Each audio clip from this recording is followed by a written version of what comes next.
What's up, guys? I asked in the community tab the other day if you guys wanted to hear anything about any of the other cars that I've owned, and the majority said yes. So in this episode, this is going to be 5 things that I learned from owning a Nissan 240SX.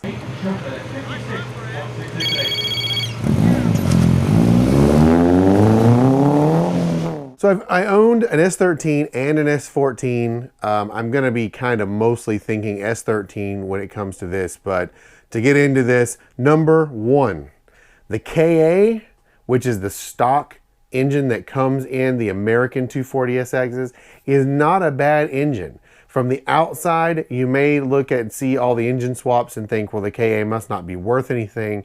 But the KA actually doesn't mind revving. It's pretty rev happy for an engine with as long a stroke as it's got. It is got a good Valvetrain that's very high rev friendly. There's no rocker arms for it to kick or anything like that. It's direct tap it valves. It's really not a bad engine. With a little boost, it can make a decent amount of power too. And they're not hard to build. Number 2. Yes, 240s are great for drifting. I think everyone knows that. But if you don't know, they're also amazing grip cars.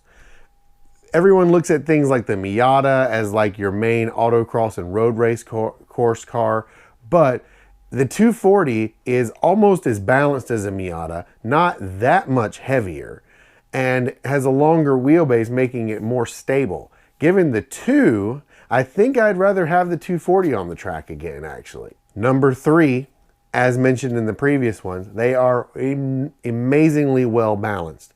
The S13 chassis is about 55% weight on the nose. It's not that hard to drop some weight off the front of the car, so getting it to a 50-50 balance is possible. And they definitely feel it. These are really good handling cars. Number 4, if you're going to own a 240SX, or any Nissan for that matter, or any Japanese car for any matter, there's going to be some lingo you have to learn. You've probably heard me using terms like S13 and S14 in here. There is a whole different way that you're going to talk about engines and you're going to talk about chassis when it comes to that.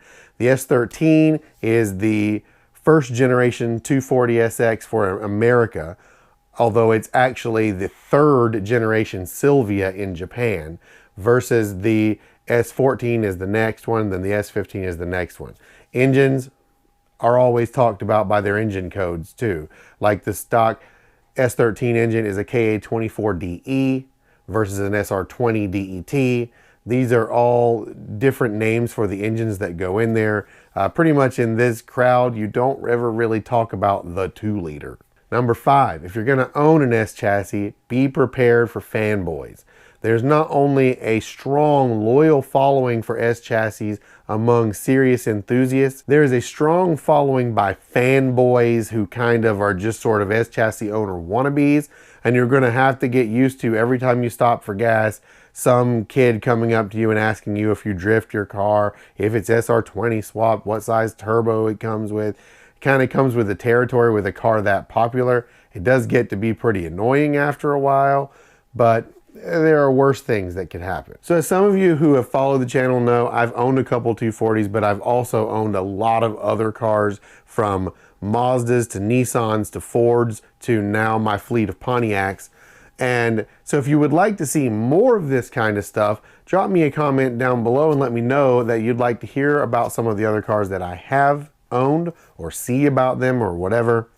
And make sure that you're subscribed to the channel so you can see those videos when they come out. And make sure you drop this video a like if it was helpful or if it was entertaining. And I will see you guys in the next video. Thank you so much for watching as usual, and peace.